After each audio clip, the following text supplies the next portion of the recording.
It's great to see all these beautiful faces, all these young faces with us today. A couple quick things, just from a timekeeping perspective. We are waiting for Representative Ramirez to arrive. So she's coming across town, so it's taking her a little bit longer than we had planned. So I appreciate you all for your patience. Now, many of you have come a very long way, and I appreciate your commitment to LULAC, to this conference, and for all of you that had flight delays and reconnections. I know how hard it was for you all to get here today, and I am truly, truly grateful from the bottom of my heart. As I think about this last couple of months, really since January, and I think a little bit further back to last year, I think about how much has changed in this very little amount of time. Our community has effectively been under attack. The rhetoric against immigrants and Latinos is at an all-time high, and I can't imagine that in the last 100 years it's been any worse for our community. Talks of deporting over 1 million immigrants per year for the foreseeable future, and budget allocations of over $160 billion, primarily focused on surveillance, militarization of our federal agencies, and the detention and deportation of immigrants, tens of thousands a month at this point in time. And it's really easy to get lost in kind of like the talking points, where we begin to see Latinos and people begin to see Latinos and immigrants as less than. And we can't really forget what's actually happening. And we get hundreds of emails per week at this point from families, individuals looking for help. And it really, truly breaks my heart, you know. We have a young woman now, Cecile Quiñones, who was detained on New Year's Eve, to give you some context for the timing here. A mother of two, a 5-week-old and a 5-year-old. And she's undocumented. She was brought here when she was 14 years old. She's 24 years old now. Over 10 years that she's been in this country. And she was detained. And within 48 hours, she found herself in Louisiana. And as part of her intake process, they do a health evaluation, and they found out that she was pregnant, 2 weeks pregnant.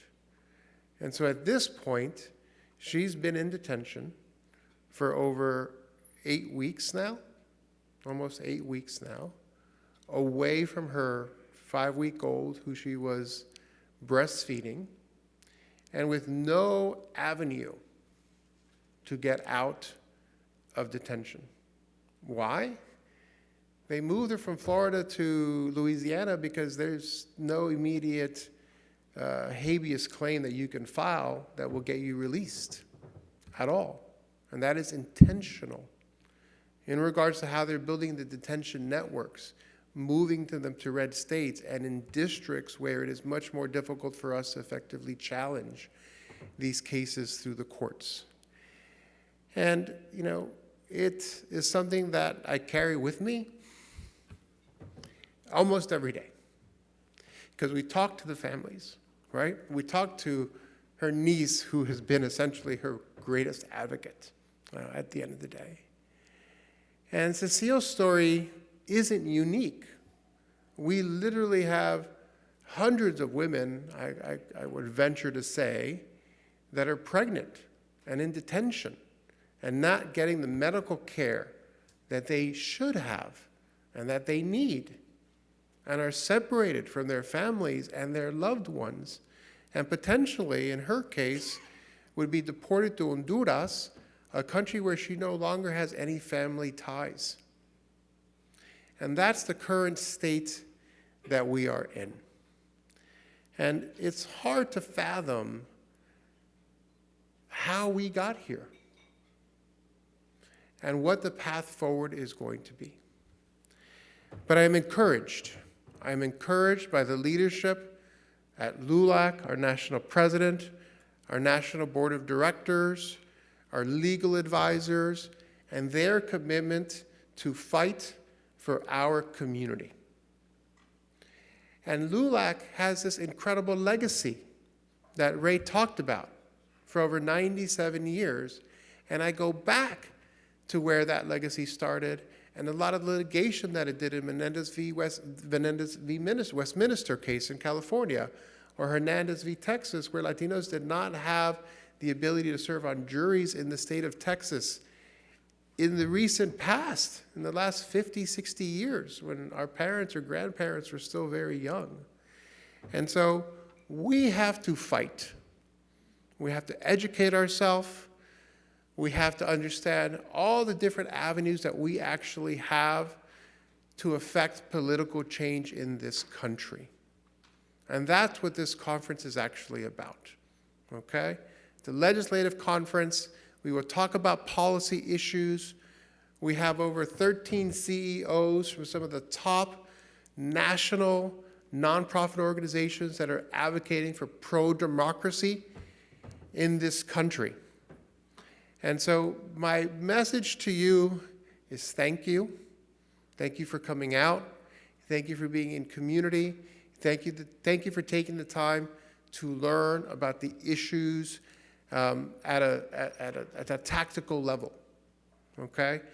But when you go back home, I ask you to share what you've learned with your friends, with your family, with your co-workers, and your community. The message and everything that you learn here only will serve us well if we spread it wide and far. And so thank you for your commitment. I look forward to meeting each and every one of you.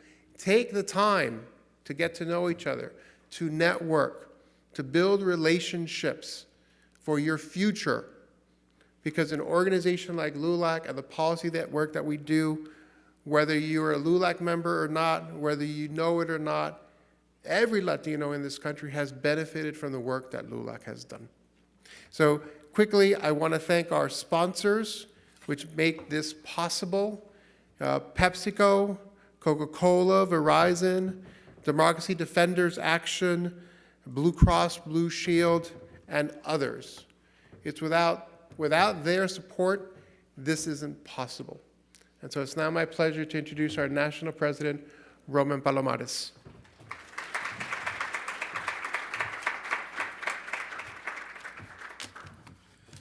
Thank you, Juan, and thank you for everyone for joining us today.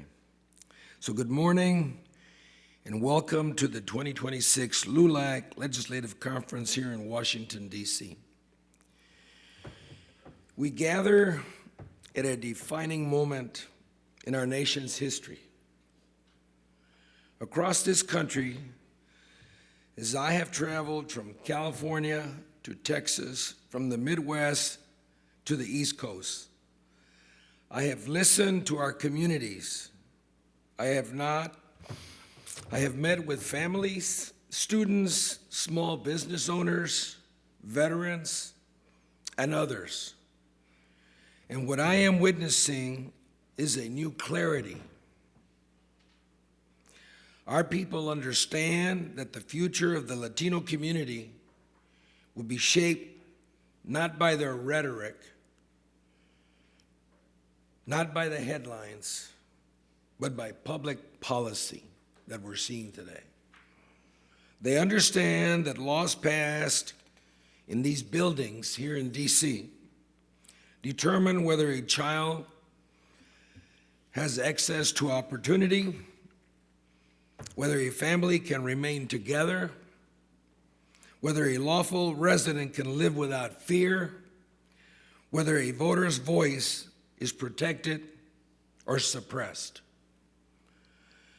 The crux of our future rests in the hands of elected officials and in our willingness to influence the decisions that they are making or that they will make. That's why we're here today. This conference is about capacity building It is about mobilization. It is about understanding the moment we are in and responding with discipline, strategy, and unity. We know that many of the people we represent are not at the table. In too many cases, they're not even in the room. They are taxpayers. They are lawful residents. They are hardworking families. They are not criminals, yet are targeted every day by policies designed to suppress their vote.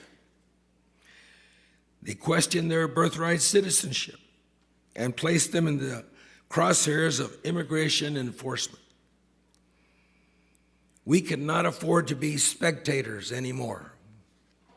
Today's program is built around the principal pillars that matter the most, and these are coalition building, policy literacy, strategic training, and civic engagement.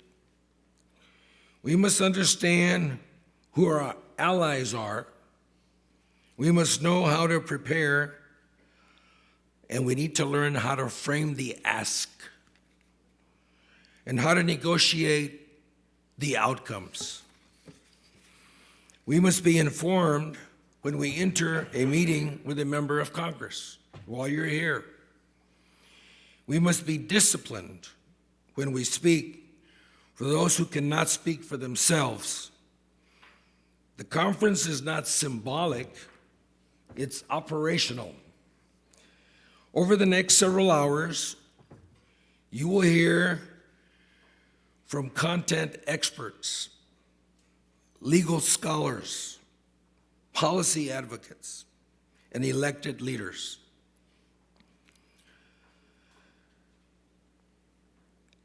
In these sessions today, ask questions, challenge assumptions, share your experiences from your states and your local councils or your community. Add your voice to the conversation. When we leave here today, we must leave better informed, better organized, and better prepared to mobilize our stakeholders back home.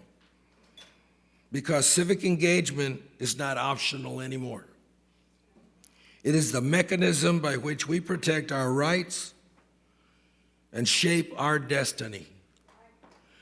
LULAC, thank you. LULAC has always understood that litigation, legislation, and mobilization work together. We have changed federal laws before, 97 years worth. We have shaped history before, and we will do it again. But only if we are organized, informed, and engaged. Thank you for being here. Thank you for your commitment.